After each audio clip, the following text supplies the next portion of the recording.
até fazer uma apresentação oficial, né? Tipo, boa noite, bem-vindo à nossa terceira atividade do Grupo de Estudos de Apoio Pedagógico.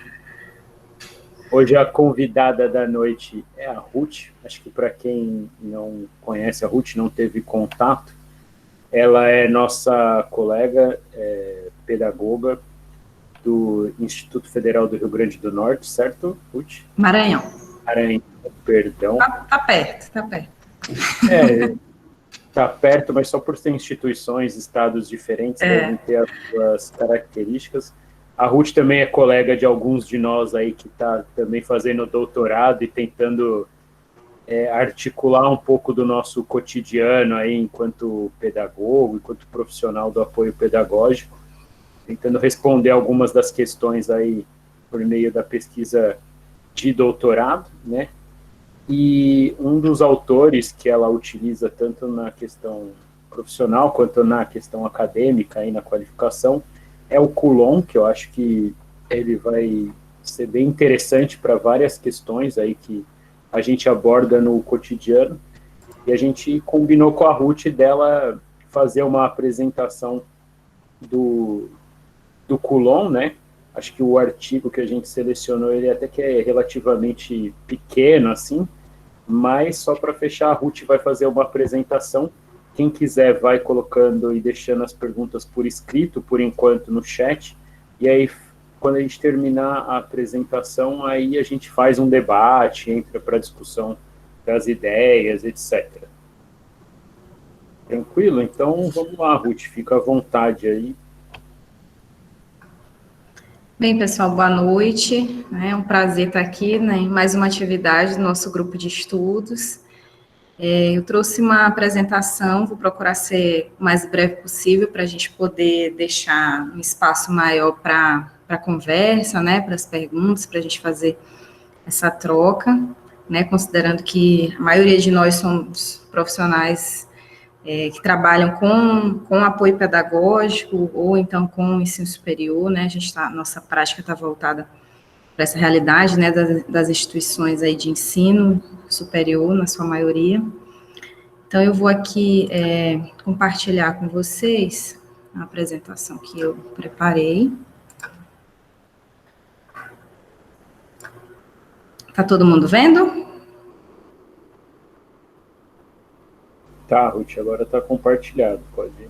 Ótimo. Que agora só vocês me veem, eu vejo só a minha apresentação.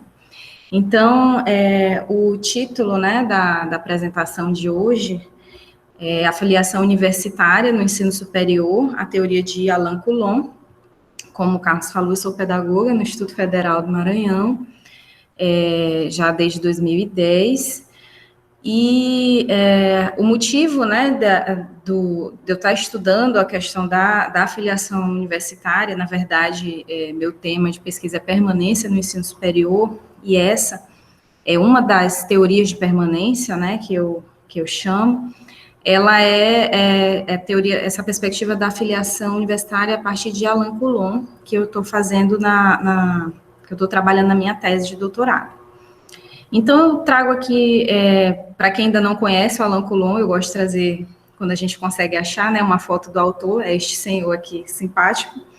Ele é francês, ele é um sociólogo francês, o Alain Coulon, e ele é professor emérito de Ciências da Educação na Universidade Paris 8, e a Universidade Paris 8 foi onde ele fez essa pesquisa, né, que deu origem, né, a esse livro, A Condição de Estudante, a entrada na vida universitária, e que o artigo que o Carlos passou para a gente, ele, na verdade, é um bom resumo dessa pesquisa, do livro.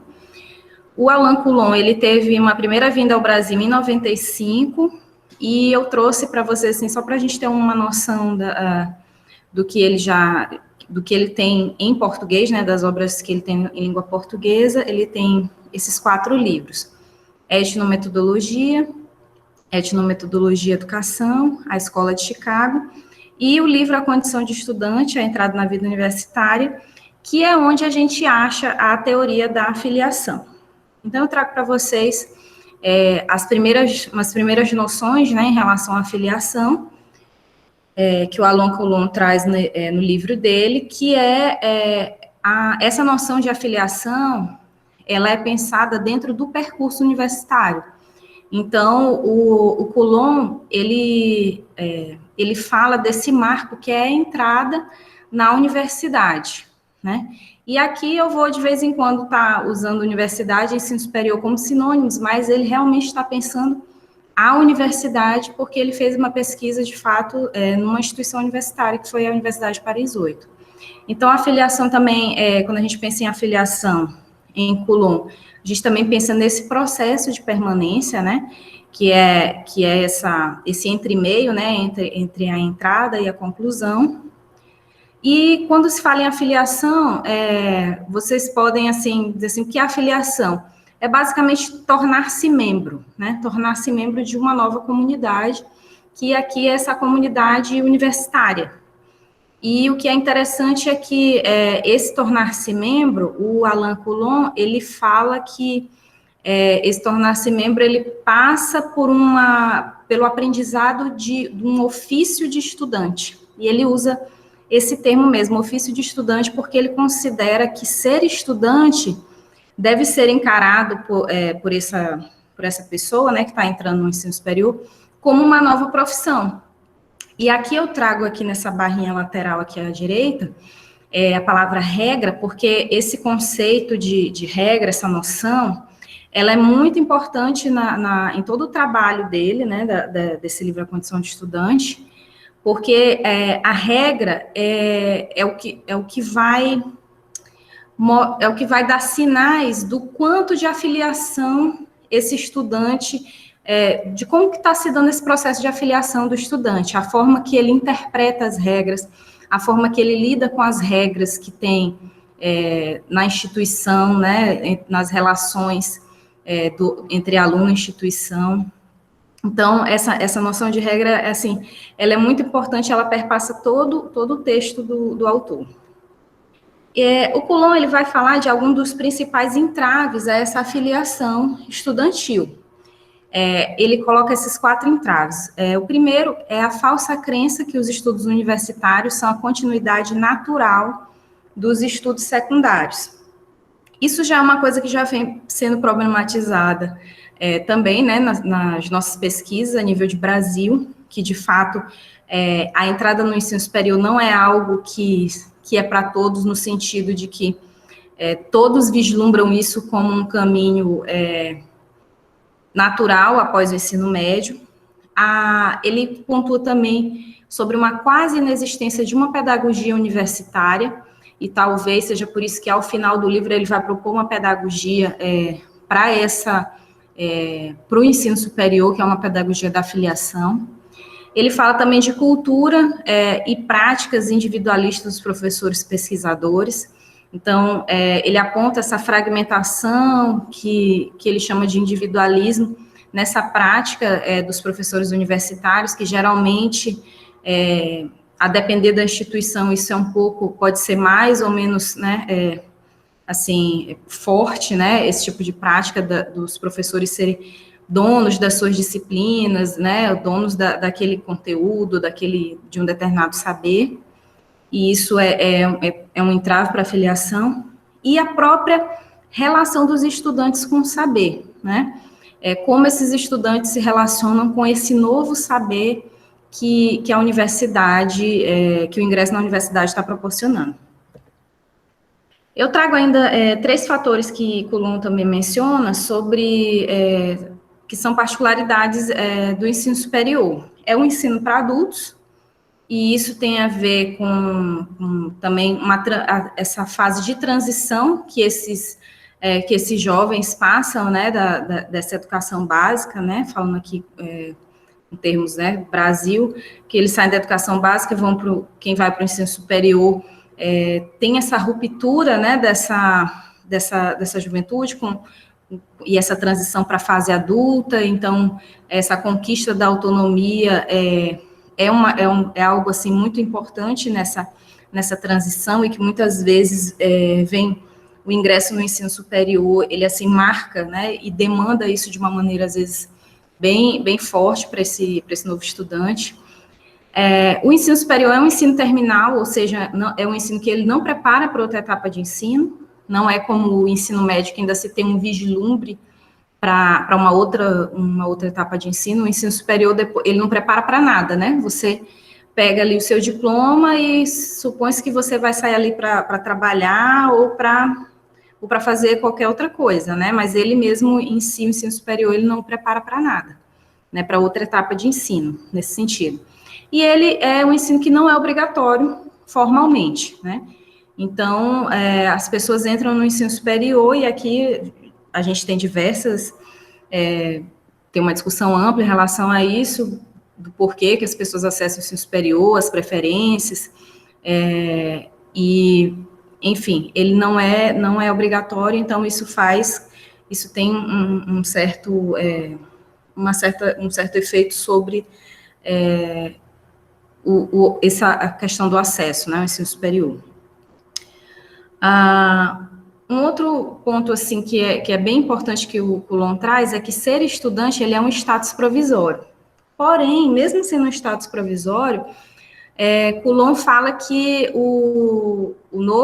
esse aluno, porque o Coulon, ele faz essa diferença entre a palavra aluno, né, o termo aluno e estudante. O aluno é o aluno do ensino médio, e o estudante é aquele que ingressa no ensino superior. Ele faz essa diferença, né, desses termos. Então, mesmo sendo um status provisório, Coulon, ele recomenda, ele fala que esse aluno, ele precisa encarar isso como uma profissão. Então, ele precisa demandar, não só demandar, mas, assim, investir tempo, esforço para poder se tornar um membro dessa nova comunidade universitária. E ao tornar-se membro, esse estudante, ele transiciona, né? Ele sai de um lugar que é de estrangeiro e passa para um lugar de membro competente, veterano, ele chega a usar esse termo também. E dentro desse processo de aprender a ser estudante, Coulon também fala que esse estudante precisa estar atento para ele não ser eliminado no processo, e esse não ser eliminado envolve tantas questões institucionais, de saber operar com essas regras, né? E como também com a questão do desempenho mesmo dentro da universidade, ou até mesmo ele se autoeliminar por não conseguir saber lidar com essa nova socialização. Então, ser estudante de ensino superior, o Coulon trata como um novo estado social. Então, ele dá um lugar bem importante para esse ingresso, não só para o ingresso no ensino superior, mas para a própria condição de ser estudante. E aí ele fala que para se tornar estudante, acontece, esse estudante vai passar por um processo de afiliação. E ele coloca essa afiliação em 3 tempos, né? O tempo do estranhamento, o tempo da aprendizagem e o tempo da afiliação. Esse tempo do estranhamento é o tempo que esse aluno está rompendo com um universo de escolarização que era familiar para ele, que era o universo da educação básica, com um tipo totalmente diferente de relação com os professores, com a própria escola, com as demandas que ele tinha, com as instruções que ele tinha em relação à postura que ele deveria ter como estudante, e assim por diante. E agora ele está indo para um universo com regras mais sofisticadas, com demandas que não são tão explícitas. E o Coulon fala que nesse processo de estranhamento, que aqui também a gente já vai chegar no tempo da aprendizagem, esse estudante, ele precisa... Tem uma pergunta que é muito importante nesse processo, que é como a universidade se conecta com o futuro dele. Então, se esse estudante não consegue fazer uma conexão entre essa nova vivência dele e projetar isso para um futuro, que acaba que é um futuro de médio prazo, que geralmente um curso de graduação são 3, 4, 5, né? No caso, a medicina são 6 anos, muito provavelmente ele não vai ficar na universidade. Ele vai ver que aquele esforço, as demandas que ele está sujeito, que são demandas muitas vezes não explícitas, que ele ainda não consegue entender bem, ele pode chegar à conclusão de que ele não vai ficar nesse ambiente, que talvez não vale a pena. E quando ele sai desse tempo de estranhamento, e quando ele está nessa transição entre estranhamento e aprendizagem, ele está vivendo uma adaptação progressiva, né, com essa nova realidade, e está atribuindo novos sentidos, a essas novas vivências que ele está tendo no espaço universitário, até que ele chegue ao tempo da filiação, que é o que é desejável para que ele permaneça na instituição. Que nesse tempo da filiação, ele vai ter o que Coulon chama do manejo relativo das regras. Então, ele já vai saber interpretar, porque as regras, quando o Coulon fala de regras, ele não fala só no sentido de obedecer ou entender as regras e cumpri-las, assim, à risca. Ele fala que as regras precisam ser interpretadas. E é essa capacidade e o quão bem-sucedido esse aluno vai ser interpretando essas regras, e também, quando necessário, sabendo burlá-las ou sabendo usá-las ao para o seu bem, né, para o bem da sua trajetória ali dentro. Então, isso vai indicar uma medida de afiliação. Então, ele passa de estrangeiro, ele vai passando do status de estrangeiro a veterano, ele já vai se reconhecendo, aquele ambiente universitário já vai se tornando um pouco mais palatável, ele já consegue transitar melhor, né? Então, o Coulon ele vai apontar para essa questão, quando o aluno consegue já manejar bem com o tempo, o espaço, as demandas da universidade, ele já está numa fase que o risco do abandono ele vai ficando para trás. Então, mais uma vez, afiliar-se é tornar-se membro. E aqui o Coulon ele fala da afiliação institucional e da afiliação intelectual. A afiliação institucional é realmente isso, aprender a instituição. Ele fala que o primeiro ano é para aprender a instituição. E a afiliação intelectual, ela tem a ver com a forma, com essa relação que o aluno vai desenvolvendo com esse novo saber que ele está tendo acesso através do ingresso na universidade. E ele aponta esses que ele chama de gestos, né? São 3 gestos que ele considera importantíssimos, assim, com relação à filiação intelectual e para esse estudante do ensino superior, que são ler, escrever e pensar. Ele coloca esses 3 gestos, assim, como importantíssimos para essa afiliação, o aprendizado deles, né, de ler, escrever e pensar como importantes para esse processo de afiliação intelectual. E uma outra coisa importante que ele vai colocar também é que é esse laço entre a vida privada e a vida universitária, que é o que ele chama de laço dentro-fora. Então, ele coloca aqui, assim, o quão mais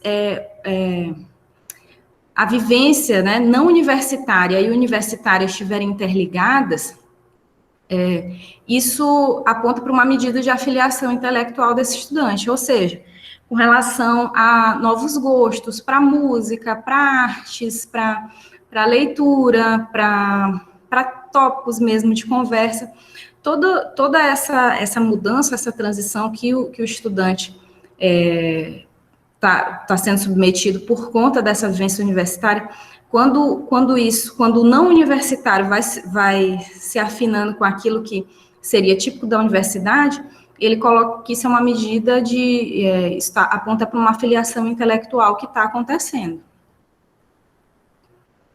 E aí, ele fala ao final do livro, ele fala dessa pedagogia da afiliação, né? Que ele aponta esses 2 elementos importantes para a pedagogia da afiliação, que é a aprendizagem da escrita e a aprendizagem do que ele chama de metodologia documental. Então, a aprendizagem da escrita, ele coloca como instrumento, né, para poder os alunos poderem desenvolver essa habilidade, esse diário de afiliação, que esse diário de afiliação é justamente um instrumento que ele utilizou, né, para fazer a pesquisa com esses estudantes de Paris 8, que ele ficou durante 5 anos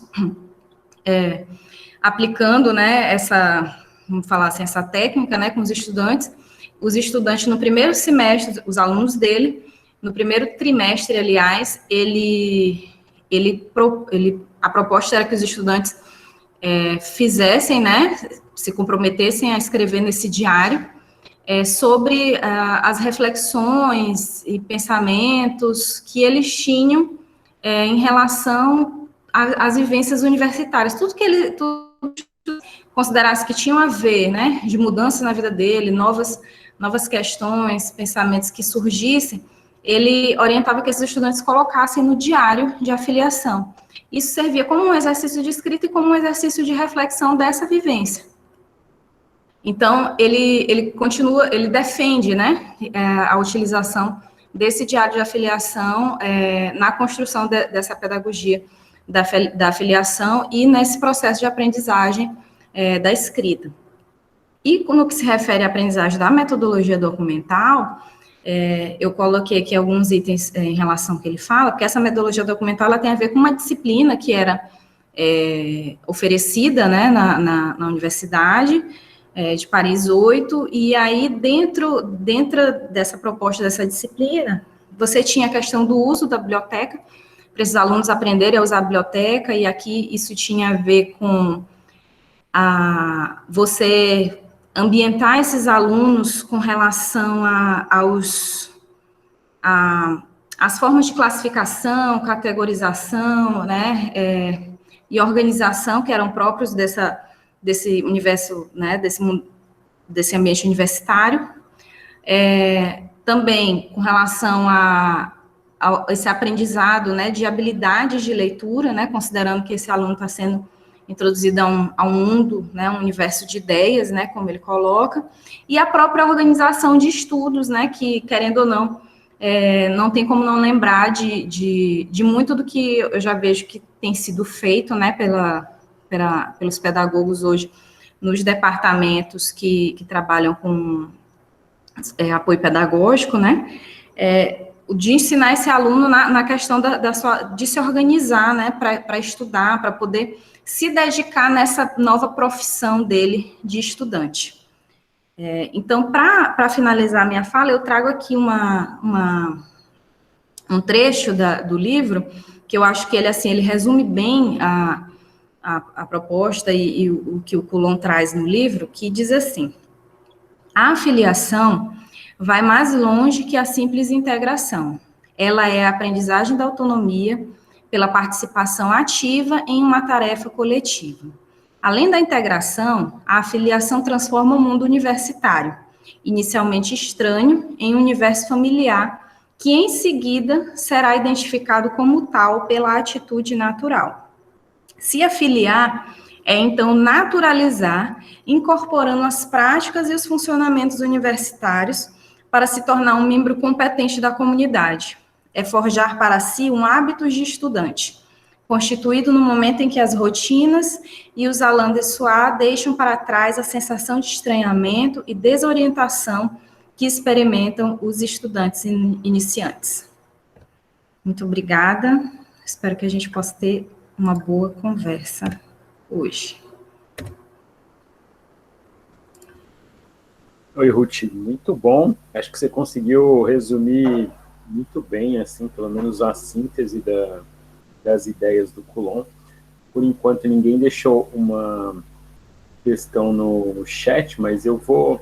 Na verdade, acho que eu vou fazer um comentário, não sei se vai ser uma pergunta, mas como você tem trabalhado com o Coulon, mais para a gente pensar, assim, em relação aos 3 tempos, né, que ele usa bastante nesse processo da afiliação, eu tenho uma sensação que, dada a experiência lá em Paris 8, acho que para quem leu o livro, percebe um certo caos inicial do ponto de vista administrativo, da chegada dos estudantes, e aí a minha sensação ao ler é de que o primeiro momento ele tem mais relação com uma certa aprendizagem do funcionamento da instituição, das questões mais administrativas, né? E aí que a segunda fase talvez seria aquela mais da sala de aula, ou propriamente dos cursos, as habilidades e as competências para aquela área que o estudante escolheu. E aí já entra talvez uma pergunta, e aí acho que é mais pessoal para você mesmo como pedagoga, porque a gente fica pensando, ok, né? E a gente como pedagogo, se fosse usar o Coulomb como um dos teóricos aí da permanência, a nossa atuação ela vai estar mais ali nesse primeiro momento, nesse primeiro tempo, no segundo tempo, em termos mais das ferramentas de aprendizagem, como é que você vê um pouco isso? E acho que tem alguém aqui que também quer fazer uma pergunta, que a gente pode emendar umas perguntas, e aí depois você... Tá, tudo bem. Sou eu, Carlos. Tá bom, então. Ruth, minha pergunta eu acho que é parecida com a do Carlos, porque lendo o livro, o Coulomb, ele fala bastante do papel dos servidores administrativos, no sentido dessa relação com as regras e com as informações desencontradas no começo, né, que ele diz de 1 a 4 semanas, esse período em que os alunos têm muita dificuldade com a questão das matrículas, lá em Paris 8, etc., e fala um pouco também sobre os professores, né? No livro não tem um espaço para os serviços de apoio ao estudante, ele até fala em determinado momento sobre características psicológicas, né, que podem ser, algumas questões psicológicas que podem ser desencadeadas nesse processo, mas não tem nenhuma ênfase aos serviços. Então, essa é a minha pergunta, né, em que sentido você acha que a teoria do Coulomb, ela pode servir de fundamentação para a gente, que atua nos serviços de apoio aos estudantes, né, seja pedagógico, psicológico, pessoal que trabalha com assistência estudantil, mesmo esse não tendo sido o foco dos estudos dele. Certo. Eu vejo, assim, que a teoria do Coulomb, a gente vê o espaço importante que a gente, enquanto instituição, e aqui eu estou falando quando você trabalha como pedagogo, como TAI, ou como administrativo que está ali envolvido nessa questão com os alunos, né? É muito importante que a instituição se organize nessa recepção e nesse acolhimento mesmo desse estudante. Porque, independente da origem desse estudante, é claro que quanto menos, se ele é um estudante de primeira geração, esse processo pode ser muito mais difícil para ele. Mas esse processo do ingresso na universidade, ele é estressante, ele é difícil para todo mundo. Porque, assim, esse aluno, ele vem de um universo menor, que era a escola dele de ensino médio, que ainda que seja, ainda que fosse uma escola grande, né, se a gente for pensar aqui em termos de universidade, qualquer campus de universidade é um mundo, né, é um mundo a ser desbravado por qualquer pessoa que entra ali naquele espaço físico, né, saber de fato onde é a sala. E ele fala muito bem disso, né? Qual é a sala que você tem que ir, qual é a fila, às vezes, que você tem que pegar, quem é a pessoa certa que você tem que se recorrer. Eu acho que nós podemos pensar esse tempo da aprendizagem, eu acho que ninguém melhor do que quem faz parte da instituição e que constrói ela enquanto instituição, para ter um papel ativo, para se sinta mais ambientado. E aqui a gente pode fazer, vamos dizer assim, um mix, né? Tanto instituição como alunos que sejam veteranos também, que já passaram por aquele processo, fazer um trabalho em conjunto para que esses estudantes, esses novos estudantes sejam melhor recebidos. De fato, ele não dá espaço para essa questão dos serviços, né? E aí a gente não dá para saber se é porque, não sei, se não foi o objetivo dele, ou se às vezes é uma questão da organização mesmo, da instituição, mas eu acho que a gente pode pensar, e aí, na verdade, eu vejo a questão dos serviços de apoio pedagógico, é um desafio, isso eu vejo para qualquer universidade, porque hoje a gente tem as pró-reitorias, né, a nível de universidade, né, das universidades federais, os institutos não, os institutos têm outro tipo de estrutura, mas as universidades federais, a gente tem as pró-reitorias de assuntos estudantis, ou pró-reitorias de assistência estudantil, depende do nome, né, da denominação de cada uma. E isso vamos dizer assim, o que é central, né? Seria vamos dizer assim, seria o apoio pedagógico central, né? A cabeça central desse apoio pedagógico. Mas a gente sabe que quando a gente, pensando todas as outras unidades acadêmicas que você tem, essas unidades também, muitas vezes, pensam, de alguma forma, o seu apoio pedagógico, ou ações que têm esse efeito, né, pedagógico, esse efeito de acolhimento, de fazer com que esse estudante entenda melhor aquela unidade de ensino, aquele curso. Eu acho que o desafio é tentar organizar isso, né, fazer com que isso que é central, né, que vem das pró-reitorias de ensino, essa questão pedagógica, e às vezes você tem universidades que você tem setores mais bem estruturados, tem universidades que você tem um pedagogo naquela pró-reitoria que está tentando fazer, né, tentando fazer alguma coisa acontecer. Então, eu acho que, nesse sentido, eu vejo assim como um desafio de tentar pensar, e talvez teria que começar com algumas unidades, eu não sei, mas tentar ir aos poucos para tentar fazer com que esse serviço chegue, né, de maneira centralizada, centralizada não, de uma maneira coordenada para os alunos, porque é importante você ter uma concepção ou concepções que você de apoio pedagógico que você consiga partilhar, né, porque é muito complicado, às vezes, você ter um núcleo ali, numa pró-reitoria, que está ali pensando apoio pedagógico de uma forma, acolhimento de uma forma, né, e você tem, às vezes, as unidades acadêmicas pensando isso de uma maneira totalmente diferente, ou não pensando, né, então, isso é um desafio eu acho que são duas construções, né, eu acho que tem essa construção que tem como ser pensada, vamos dizer assim, no nível mais coordenado, centralizado, de pensar um acolhimento mais geral, e, aos poucos, tentar ver como que se chega às unidades, né, acadêmicas, para fazer isso acontecer de uma maneira, assim, mais coordenada, né.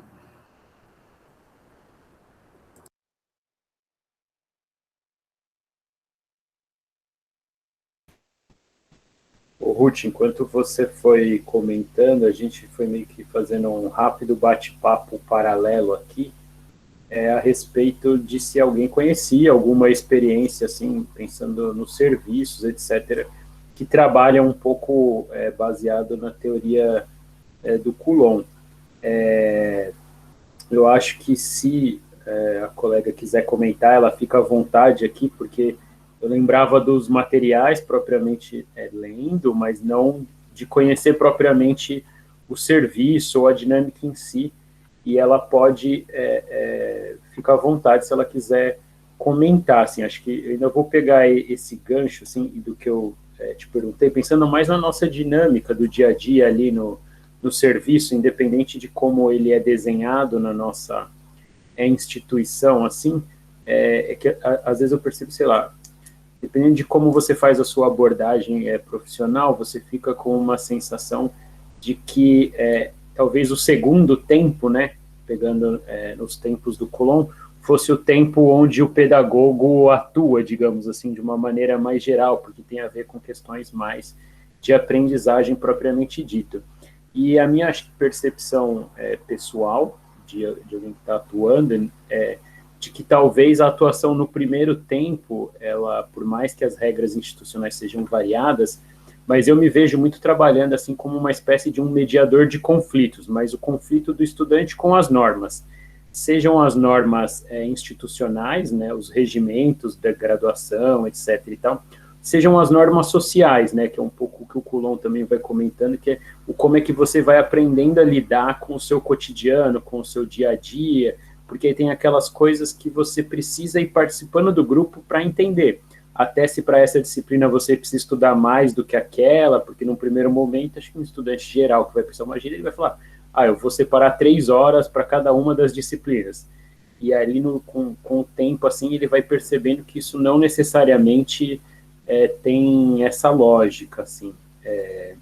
E talvez depois, quando ele está afiliado, talvez, não sei nem mais se a gente, enquanto pedagogo, psicólogo, outros profissionais estão aqui, não que a gente não seja importante, mas talvez ele já tenha aprendido a andar com as próprias pernas, tenha atingido a autonomia em si. Mas essa coisa desse primeiro momento, dependendo de como acho que em cada instituição, até para cada um, e aí não sei como é que você vê isso, seja pela leitura do Coulon ou pela sua experiência mesmo. Eu acredito, assim, que essa primeira fase, a gente deveria pensar, assim, entrar nela. É claro que não estou dizendo que com isso a segunda a gente ia se abster, né, como se só a primeira fosse importante, porque o aluno, ele precisa pegar uma referência que não é só a referência do curso, porque ele já vem com a referência do curso, né? Então, quando o aluno, ele já escolheu o curso, então ele sabe que ele tem que, sei lá, um aluno que passou em física, ele sabe que ele tem que ir para o prédio lá de física e que ele vai fazer a matrícula dele na coordenação de física, ou se ele quiser tirar uma dúvida, e o Coulon fala disso, né, de como que a secretaria é um oráculo, né, mas muitas vezes o aluno ter só essa referência, às vezes não é suficiente. Então, se tiver meios de que esse aluno tenha outras referências com que ele possa aprender a manejar com essas regras, eu acredito que é importante. Porque nem sempre o curso, ou então essa dinâmica que ele está ali, começa, que assim, é um turbilhão de coisas, são disciplinas, um ritmo totalmente diferente do que ele estava pensando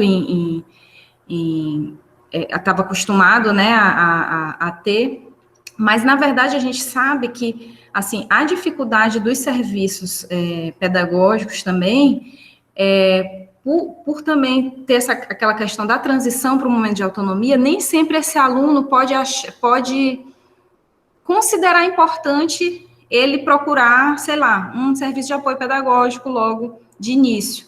Então, eu acho que a forma também de se apresentar nesse primeiro momento é uma forma importante, né?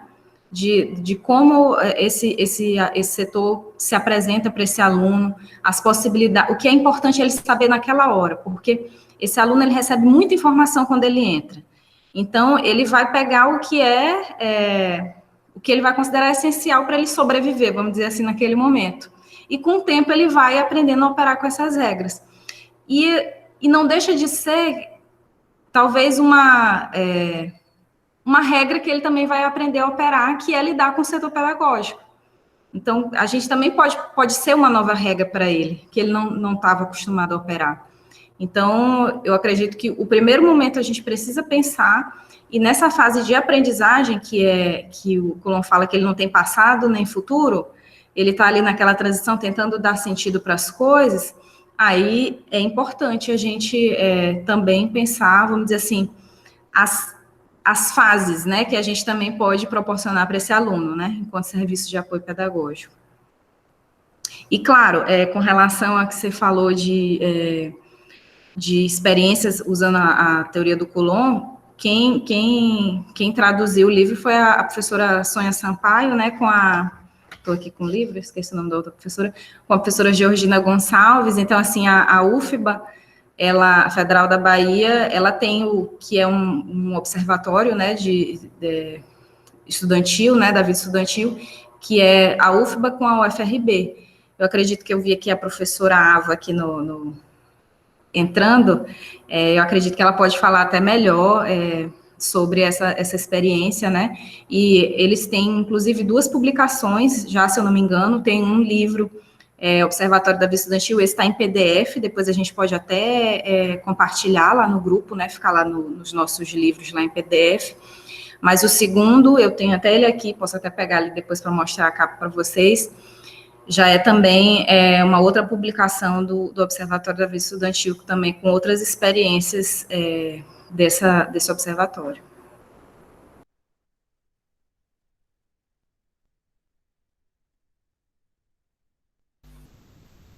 Alguém quer fazer alguma pergunta, somar? A Márcia perguntou se o livro está esgotado. Eu não sei responder, não, se está esgotado essa última edição. Qual? Do Colomb? Isso.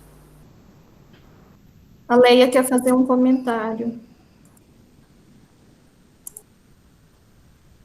Olá, tá dando para ouvir? Tá? Posso falar? Tá.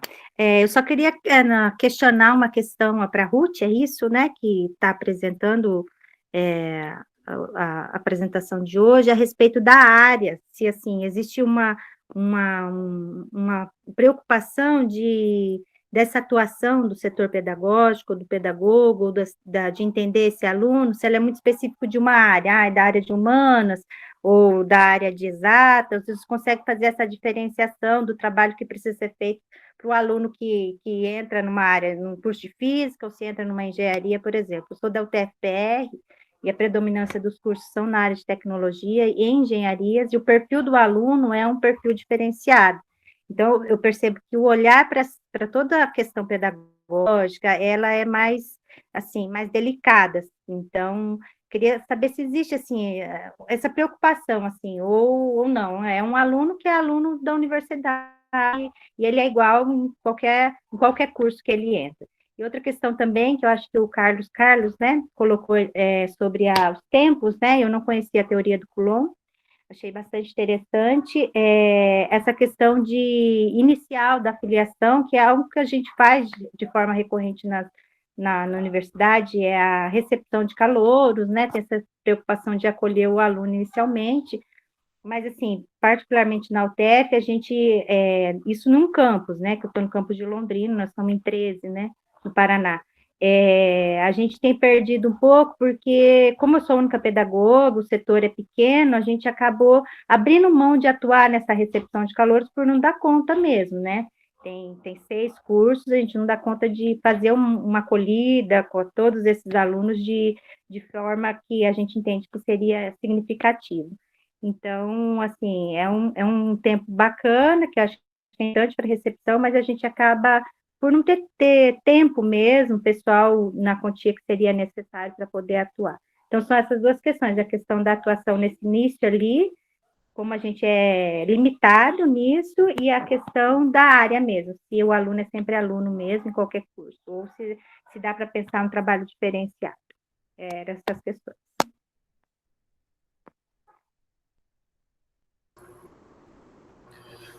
Olha, com relação ao que eu vejo, não só na teoria do Coulomb, mas no que eu tenho visto nessas teorias mesmo de permanência, essa transição, no que se refere a esse processo de transição desse ingresso na universidade, o aluno, vamos dizer assim, parte que o aluno, ele é o mesmo, né? Que ele precisa esse processo de transição é difícil para todos eles. Agora, claro, cada área vai pode tornar esse processo mais ou menos difícil, né? Lembrando aqui da minha pesquisa de doutorado, que eu estou vendo a questão da permanência justamente nas áreas STEM, mais especificamente nos cursos de engenharia, as pesquisas têm mostrado que as áreas STEM, elas de fato são áreas duras, né? Elas são cursos mais duros em relação a, vamos dizer assim, praticamente tudo, né?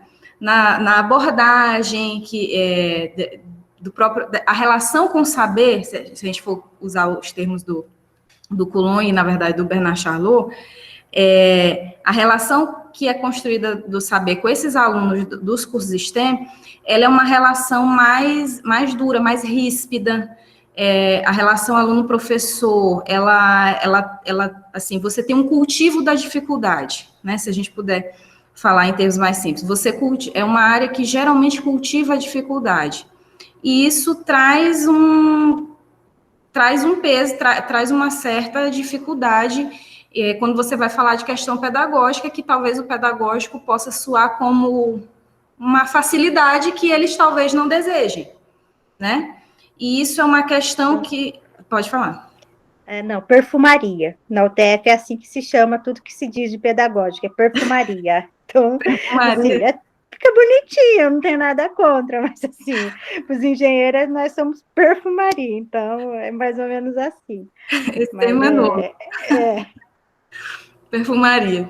Então, por exemplo, isso é uma característica da área, né? A gente não está dizendo que as outras áreas você tenha relacionamentos aluno-professor maravilhosos, que os professores são totalmente abertos, mas específico dessa área, você tem sim esse cultivo da dificuldade, e que é uma coisa que não, com o tempo, aí é que está.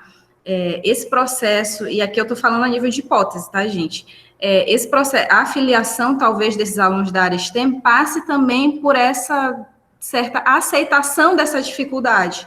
Não, faz parte vamos dizer assim, faz parte do meu curso, né? Faz parte do meu show, né? Faz parte dessa minha trajetória, e isso acaba reproduzindo, né, nas trajetórias dos outros alunos que vão entrando.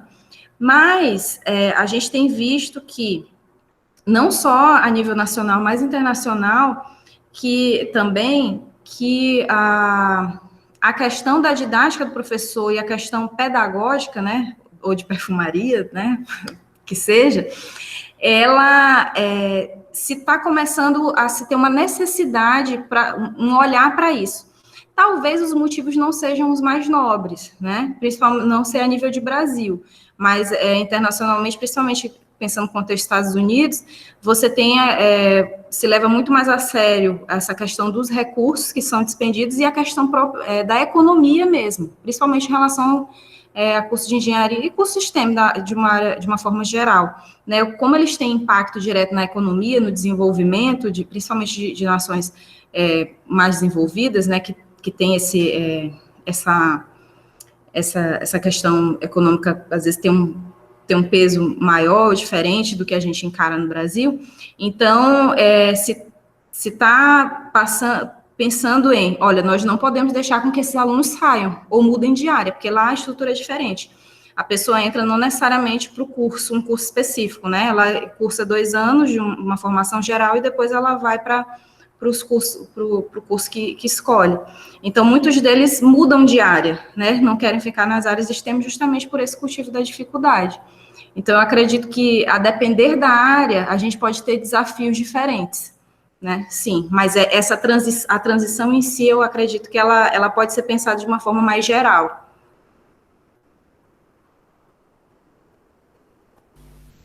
Obrigada. Leia, eu acho que nos nossos 2 próximos encontros, com a professora Sueli e com a Camila, elas talvez vão abordar um pouco mais essa questão pelo viés da psicologia, que estuda mais essa transição, etc. E aí você pode repetir a pergunta, porque elas são bem conhecedoras especificamente desse processo da transição, mais dessa abordagem da psicologia, né? Eu ia fazer um comentário só com o que a Ruth falou, que eu acho que tem essa coisa das diferenças das culturas, né? Mas nos Estados Unidos, a evasão, ela é encarada como um prejuízo, mesmo sendo pago o ensino.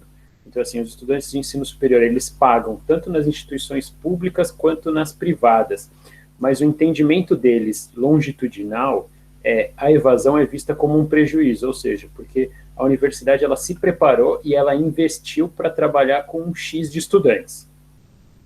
X menos 1, menos 2, menos 3 é prejuízo naquele momento. E o governo, que normalmente subsidia mesmo as instituições privadas, ele vê um prejuízo maior, e aí é um pouco do que a Ruth está falando num sentido também de você ter outros profissionais trabalhando daqui a 10 anos. Então, eles estão financiando a instituição hoje para ter profissionais daqui 10 anos, para aumentar a gama de profissionais e para substituir aqueles que eventualmente vão se aposentar, etc. e tal. Parece meio perverso, acho que talvez pensar em questões econômicas, quando a gente está na evasão, falando do estudante, etc. e tal, mas, ao mesmo tempo, eu acho que é algo que, de alguma maneira, a gente, nas nossas instituições, sobretudo as públicas, nem sempre a gente leva em consideração.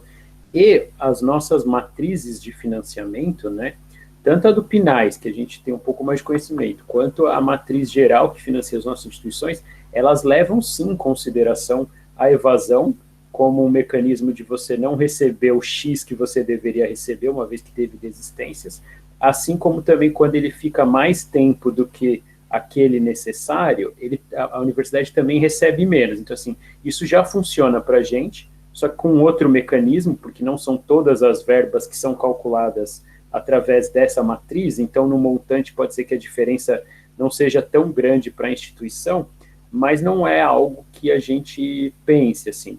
E também parece meio maniqueísta quando a gente fala dessa abordagem dos Estados Unidos, só que quando você vai pegar vários estudos dos serviços propriamente dito, os serviços em si, eles estão preocupados com o bem-estar. Então é uma coisa maluca. A universidade, às vezes, contrata um serviço de fora da universidade, nem todas as universidades americanas o serviço é da universidade, eles contratam um serviço de fora, você tem associações especializadas em prestar serviços, sei lá, semelhantes aos nossos, etc. e tal, né? E aí você vai lá e presta serviço. E essa associação, ela tem um pouco esse vínculo também com uma questão. E aí é meio maluco, quando, pegando a sua fala, Léa, lá do começo, que a gente faz as semanas de recepção, etc., que é uma coisa muito comum nos Estados Unidos, mas baseada em muitos estudos.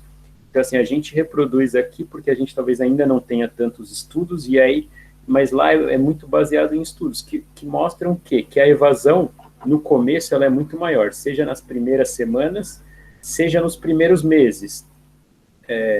Então, baseado nisso, digamos que esse primeiro momento ele tem que ser o máximo convidativo possível, né? Seja em regras de instituição. E apesar da gente não ter tantos estudos, eu acho que se a gente for pegar os nossos números nas nossas instituições, acho que na maioria dos casos a gente também vai perceber que a evasão é maior no começo. Por quê? Porque aquele aluno ele também investiu menos tempo e menos recursos pessoais dele, seja lá qual for.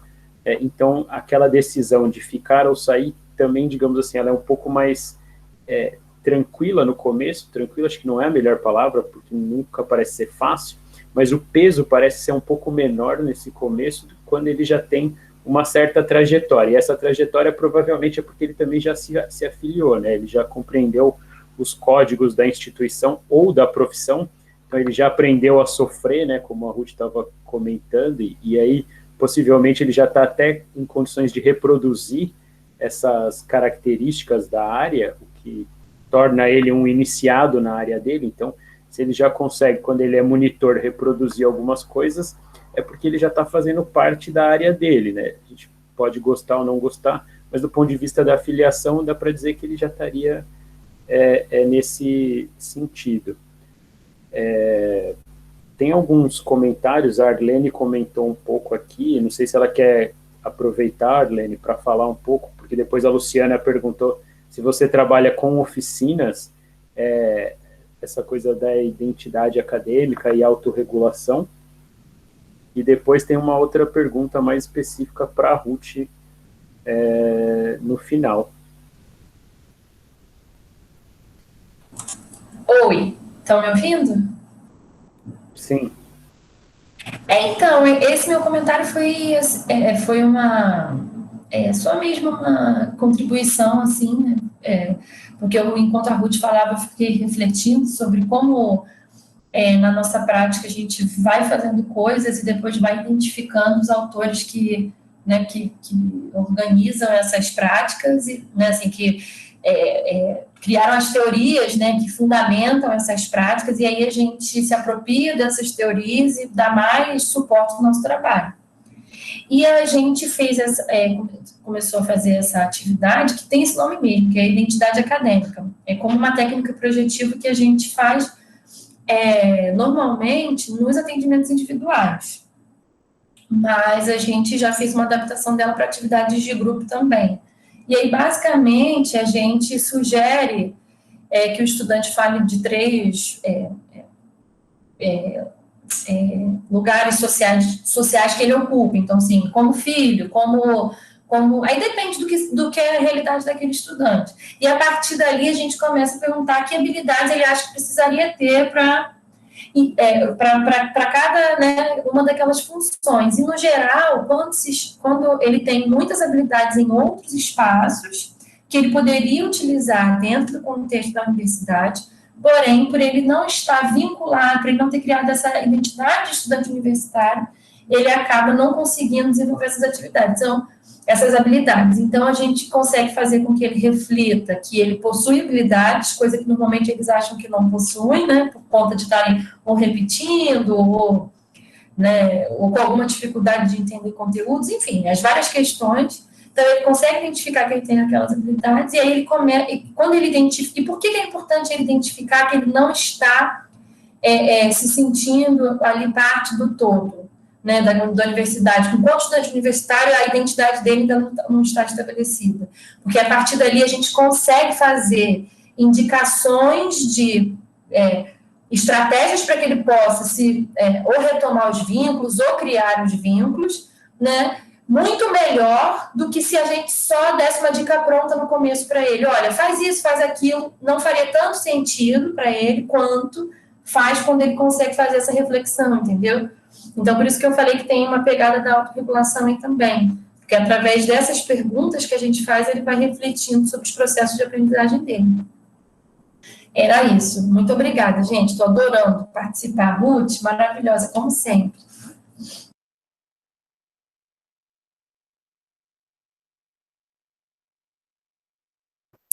Ruth, alguém tinha pedido lá no começo para você falar rapidinho sobre a sua pesquisa também de doutorado. Tá bom.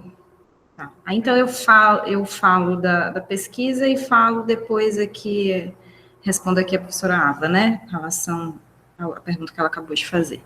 Então, um pouquinho, que eu acabei já falando até um pouco, né, por conta da pergunta da Leia, a minha pesquisa é sobre permanência, né, na educação superior.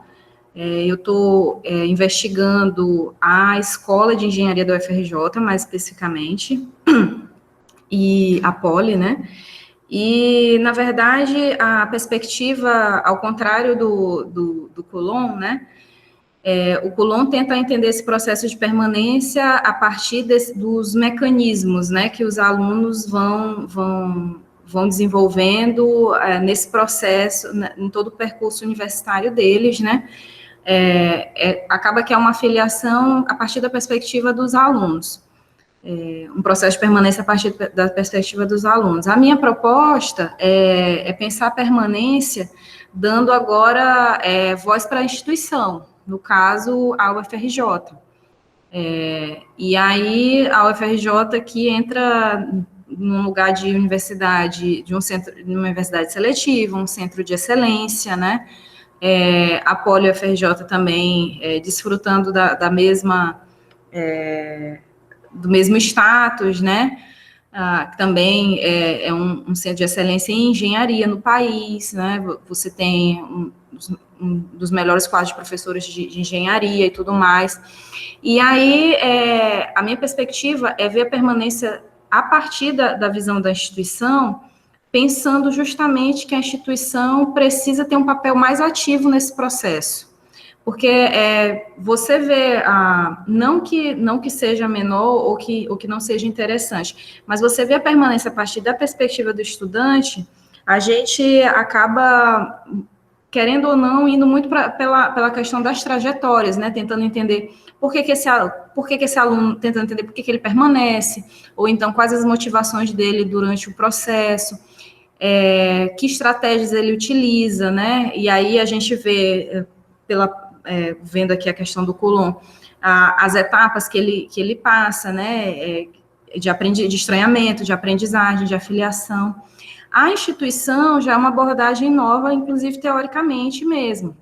A gente tem pouquíssimos trabalhos que tratam da perspectiva institucional, porque, na verdade, é uma demanda nova para as instituições se pensar de uma maneira mais ativa nesse processo, porque as instituições de ensino superior, especialmente as universitárias, são instituições que, basicamente, o aluno entrava e era assim, a gente está aqui, você tem que fazer o seu percurso aqui dentro, né? A universidade, as IES, elas não tinham ainda, estão despertando agora para esse papel mais ativo, né? Com relação aos seus alunos, para que eles permaneçam, e não só permaneçam ad eterno, né? Mas que eles consigam ter uma trajetória de sucesso significativa, né? Eu sei que essa palavra sucesso tem várias, né? Pode ter várias conotações, mas a minha pesquisa é isso, né? Tentar ver essa questão institucional e eu escolhi as engenharias por ser dos cursos mais seletivos que você tem hoje no país, que é medicina, direito e engenharia, as engenharias, e aí mesmo sei que público e privado é diferente, mas mesmo no setor público você ainda tem muita evasão, e essa questão desse cultivo pela dificuldade dessas áreas de STEM, desses cursos, é algo que também me chamou muita atenção e que eu estou trabalhando também na tese, para ver em que medida isso também pode ser um entrave, ou talvez, como que a instituição pensa isso, né? Em relação a esses processos de permanência, e como que ela pensa a permanência para esses alunos, mesmo tendo esse elemento de dificuldade, né, na sua estrutura. Então, a minha pesquisa, ela toca nesses pontos, né? Em relação à pergunta da professora Ava, ela diz que trabalha também no IFE, né? Com relação à experiência da vida estudantil na educação superior, nos campos de São Luís, porque, na verdade, na capital aqui, nós temos 4, na Grande São Luís, né, nós temos 4 campi. O meu campus era uma antiga escola agrotécnica que virou IFMA. E a gente tem o campus Monte Castelo, que era o antigo Cefet.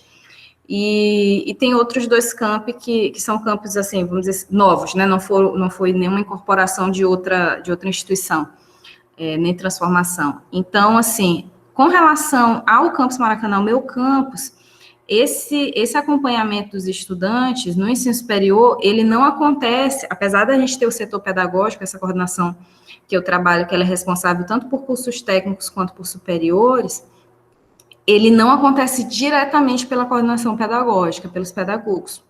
Um pouco estranho, né? Mas eu não sei como é no seu IFE, mas lá quem cuida dessa parte, desse acompanhamento de desempenho dos estudantes, de evasão, é o núcleo docente estruturante. Então, são os professores nesse núcleo que fazem esse trabalho.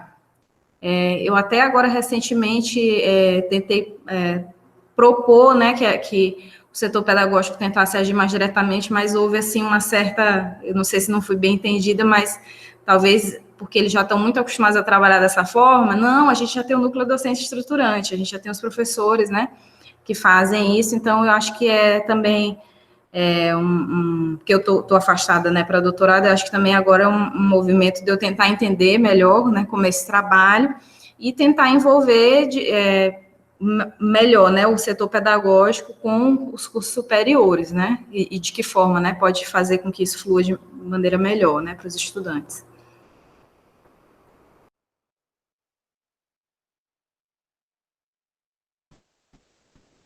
Eu não sei se alguém tem mais alguma pergunta, mas acho que só para linkar isso com a ideia do grupo, né, eu acho que como apoio pedagógico especificamente, a gente ainda é um pouco carente em termos de bibliografia, etc.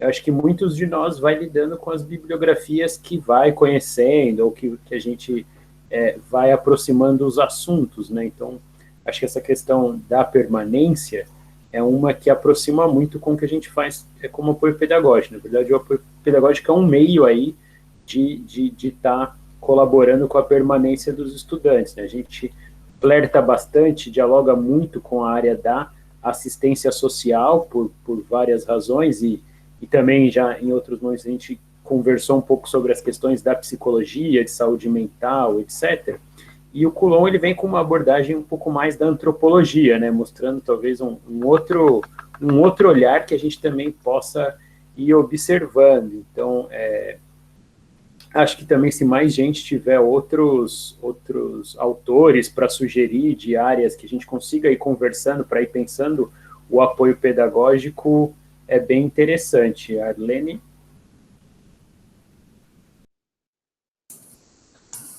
Eu queria só fazer um comentário sobre o Coulon, sobre o Coulon não, né? Sobre o livro A Condição de Estudante, porque ele faz a pesquisa de 87 a 94, é isso, Ruth?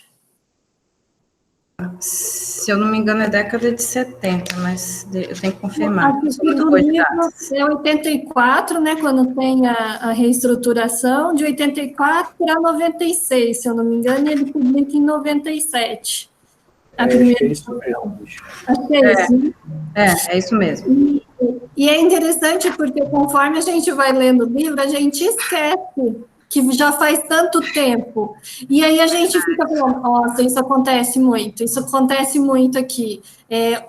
Nas falas dos alunos, né, como ele usa a etnometodologia, tem muita fala dos alunos, e a gente vê algumas similaridades muito importantes nesse ofício de estudante entre alunos, entre estudantes que já estão lá 30 anos atrás, né, num outro país, num outro contexto, e como algumas coisas ainda se mantêm, né? Então, eu penso aqui no nosso grupo, né, nós estamos em diferentes instituições, diferentes estados, mas como isso também é muito comum, algumas características desse processo de afiliação ou de integração, né, dependendo de quem analisa, né.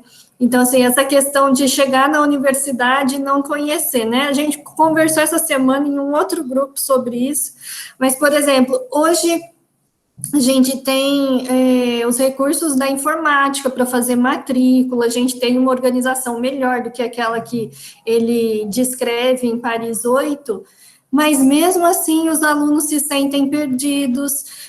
Às vezes o meu campus aqui da Unifal é um campus vertical, então ele não é um campus grandão igual Unicamp, UFSCar, USP, é um campus, tem áreas de convivência e tal, mas mesmo assim os alunos se sentem perdidos, eles não identificam os prédios, essa reclamação de que receberam informações conflitantes, dependendo de quem eles perguntam as coisas. Então, é bastante interessante ver que algumas questões, mesmo sendo antigas, ainda permanecem na questão dos estudantes, né?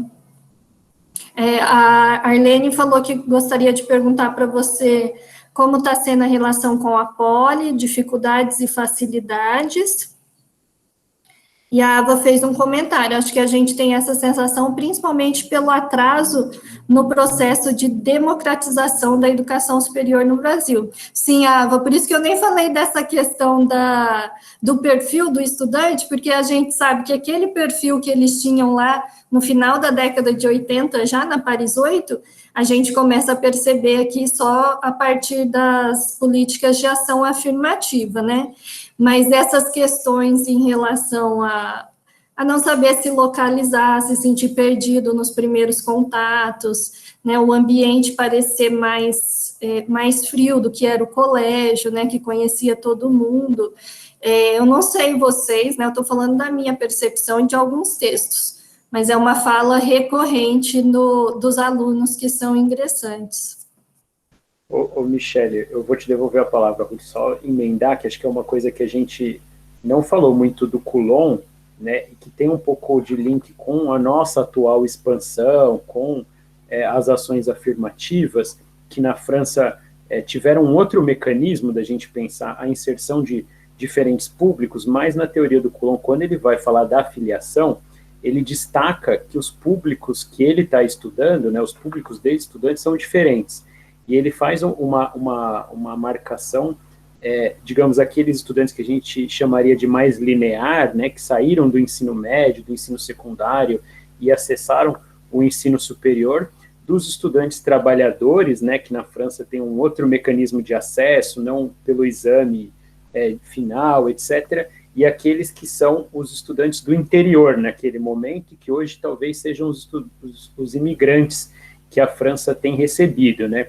E acho que o que é mais interessante disso, que a gente não abordou, e a Ruth fica à vontade para comentar, que ele aponta que talvez esse primeiro momento das dificuldades ainda de se localizar, nem tanto, mas que o processo de afiliação ele é diferente para cada um desses públicos, né? Que as questões mais sutis do mecanismo de você pertencer a um grupo ou não a outro grupo, porque eles já pertencem a um grupo antes de entrarem, né? Então, antes deles se constituírem como estudantes universitários, eles já trazem a sua história de vida. E aí acho que é algo que vale muito a pena para a gente pensar, inclusive quando a gente vai pensar na nossa atuação, nas nossas estratégias, será que todas as nossas ações cabem para todos os públicos, etc. e tal. Perfeito. Não, é fundamental isso daí, porque, de fato, a Paris 8, ela é essa universidade, né, que você falou, que ela não é uma universidade seletiva, então ela recebe esse estudante não tradicional, né, do ensino superior, que é como a professora Alva falou agora, que a gente está tendo, pelo menos de maneira mais sistematizada, né, contato com esses alunos que a universidade vamos dizer assim, muito mais estranha, né, muito menos familiar, né, para eles.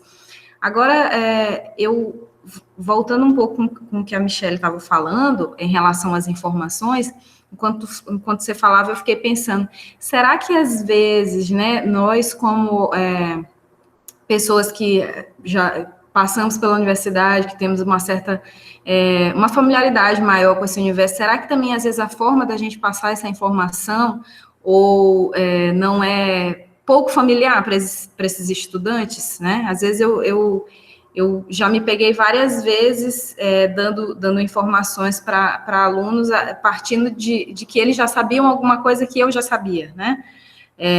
E às vezes isso pode ser um dificultador. É claro, assim, que a gente também tem outras, não só o perfil diferenciado de estudantes, que a gente tem muito mais estudantes de primeira geração hoje do que antes, mas a gente também tem uma geração diferente, né, que está entrando na universidade, uma geração que talvez essa questão da autonomia seja um desafio maior do que talvez era para gerações anteriores, não sei, pensando alto, né? Mas eu acredito que a questão dos serviços, a gente pensar serviços diferentes, assim, o público, né, eu fico pensando assim, como que a gente também consegue identificar logo de cara esse público, né? Como que a gente consegue pensar ações que sejam de fato significativas para esses diversos públicos que a gente está recebendo hoje nas nossas universidades, né? E, assim, pensando alto mesmo aqui com vocês, e com relação à pergunta da Arlene, eu não sei se ela está citando a gente, mas qualquer coisa eu posso repetir, a relação com a Poli, assim, eu tô bem satisfeita com relação com a Escola de Engenharia, né, da UFRJ. No início, eu não posso dizer nem assim que foi, de certa forma, dificuldade, mas, assim, eles quiseram tentar entender, né, que pesquisa era essa que a gente estava fazendo, acho que talvez ficaram um pouco receosos de saber que tipo de abordagem, né, que a gente estava pretendendo fazer, mas eles se mostraram, assim, super abertos com a pesquisa, super interessados, porque eles também estão nesse movimento, nessa transição, né, de querer pensar ações de permanência para os alunos deles, eles estão até com ações aí em curso, né, por conta de eles estão com uma nova gestão agora, ela sabe disso. Então, assim, com relação à Poli, eu estou assim numa fase assim, vamos dizer assim, de amores, né? Assim, a gente está tendo um diálogo super aberto com a direção mesmo da escola, e eu acredito assim que tem tudo para deslanchar, né? Com relação ao campo, né? A pesquisa de campo. Deixa eu ver aqui se tem mais alguma. Estou olhando aqui o chat. Ô, Ruth. Oi. Queria perguntar se você percebeu, conforme você lia Coulon, a relação, o livro, né, Condição de Estudante, a relação, por exemplo, com outras teorias da psicologia. Ele aborda de um jeito diferente, mas está relacionado. Por exemplo, tem uma parte em que ele fala da importância do aluno se aceitar como estudante, né? E aí ele explica o que seria isso, que parece muito com as crenças de autoeficácia da psicologia, e depois quando ele vai falando do que os alunos precisam na fase de afiliação intelectual, que são muito as estratégias que a gente trabalha na autorregulação da aprendizagem, a questão lá da parte que ele fala de traços da psicologia, né, da personalidade, mas que eu acho que na época essa questão da discussão da saúde mental na universidade não era tão forte como é agora, né, mas que são questões que agora a gente dá um espaço maior nas discussões, e eu achei bastante interessante, porque eu estou na linha da psicologia da educação, então talvez o meu olhar seja muito para esse lado, mas é interessante ver como teorias com diferentes abordagens percebem os mesmos aspectos a serem trabalhados, né, nos serviços, pensando a gente que está no serviço, né, como esses pontos realmente são importantes, não é só uma percepção que a gente tem, né, está fundamentado, de fato, em várias pesquisas. Então, Michele, com relação a essa relação com teorias da psicologia da educação, eu te confesso assim que eu não consegui fazer porque não é meu referencial. Eu estou bem focada na sociologia da educação. Então, você está na psicologia e eu estou na sociologia. O pouco que eu já li, de fato, foi essa questão da autoeficácia, mas eu não me aprofundei justamente porque eu vi que ia mais para uma linha psicológica, e aí eu acabei, para não sair do meu referencial mesmo, eu acabei ficando na sociologia. Então, assim, eu não consigo te ajudar e nem conversar indo mais por esse viés da psicologia.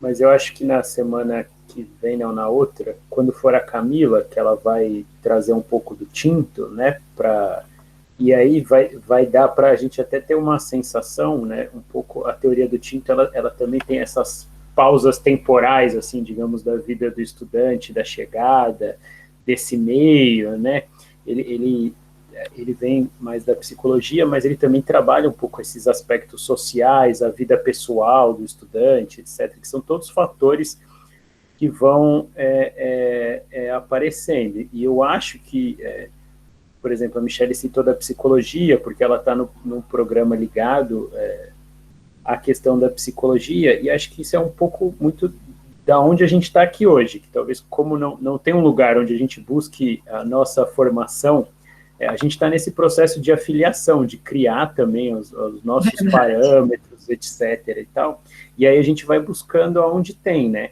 E aí, por exemplo, a psicologia nos Estados Unidos, que talvez é da onde a gente vai ter algumas coisas mais parecidas, eles tenham essa preocupação maior, coisa que talvez para a sociologia da França, com o Bourdieu, etc., essa coisa da entrada dos estudantes, os públicos que foram mudando, talvez sejam grupos diferentes, mas me parece que a preocupação é a mesma, assim, falar, por que a coisa não está acontecendo como planejado? Eles iam entrar, ficar aqui, ser felizes e ajudar o país a se desenvolver. Isso não acontece de maneira linear, nem com a gente, e acho que aí a busca por entender isso enquanto um problema, né, enquanto um fenômeno.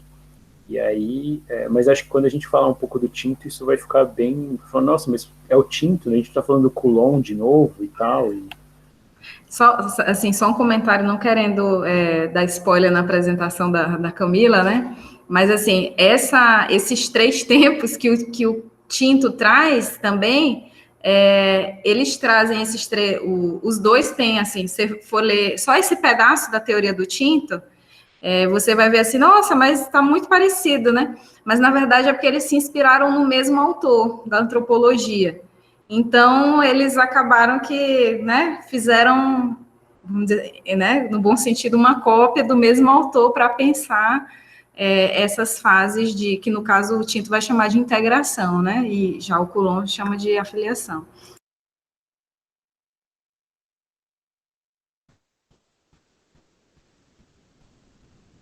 Eu acho que é isso. Eu não sei se alguém tem mais alguma pergunta. Eu acho que quem não conseguiu ler nem o artigo ou o livro, fica à vontade.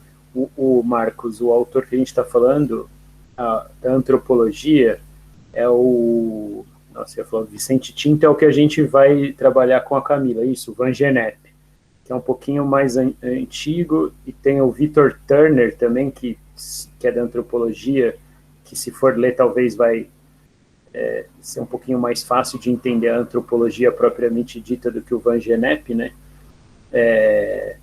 Mas eu acho que é isso, a gente fecha hoje. Quem não conseguiu ler o do Coulomb, eu acho que vale a pena aí para ir pensando ao longo do próprio cotidiano, das atividades, etc., não tão preocupado com um fazer mais imediato. Acho que é um livro que dá para ir lendo e para ir refletindo ao pouco, não um livro que você vai ler no lazer, etc., porque você não vai conseguir dissociar da sua prática profissional.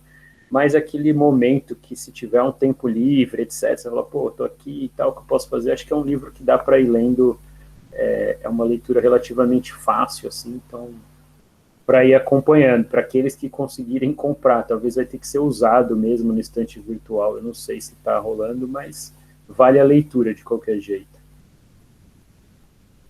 Às vezes consegue novo, só um parênteses. Eu comprei o meu no estante virtual, eu comprei ele novo, ainda consegui novo. Então. Mas é isso, se não pegar na biblioteca, porque provavelmente as nossas bibliotecas devem ter, né? Então, acho que é isso, Ruth. Estão pedindo para você deixar seu contato institucional aí.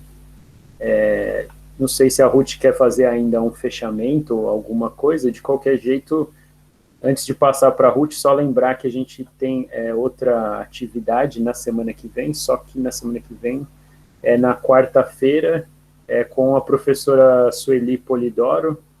Daqui a pouco a Michelle já manda o link também da semana que vem, etc. E é isso. Então a gente tem essa próxima atividade, depois na outra segunda-feira com a Camila, que é a do Tinto, e aí a gente, findada da Camila, a gente faz um novo bate-papo para pensar as nossas próximas atividades, igual a gente já estava começando no WhatsApp. Ruth, fica à vontade aí para fazer o fechamento. Na verdade, eu queria mesmo só agradecer, né? Eu acho que foi bem bacana a conversa que a gente conseguiu ter hoje. Foi muito bacana também ver muita gente que ainda não conhecia, né, o Coulomb. Ao contrário do Tinto, o Coulomb está em português, então está mais fácil, o Tinto ainda está em inglês. Então, quem ainda não tiver muita facilidade para o inglês, pode começar pelo Coulomb, que eu acho que é bem bacana. E depois, eu acho que depois eu posso colocar também no nosso grupo lá, do WhatsApp, a referência dos outros 2 livros do Observatório da Vida Estudantil, né, que são livros também com pesquisas do Brasil, que eu acho que é bem bacana, e tem coisas também de experiências mesmo práticas, né, não só de pesquisas das trajetórias dos estudantes, mas que eu acho que é legal a gente também saber o que já tem sido feito. Mas muito obrigada mesmo, e a gente continua aí conversando aí pelo grupo. É isso, gente. Vamos fechar aqui. Para quem não viu ainda aqui no chat, a professora Ava deixou mais 2 sugestões aí que particularmente eu não conheço, sobre transição. Acho que a gente pode incorporar também para ir pensando. E a gente se encontra aí na semana que vem, então, na quarta-feira. Tá bom, então, gente? Então é isso aí. Obrigado, boa noite, até a próxima atividade, gente. Tchau, tchau.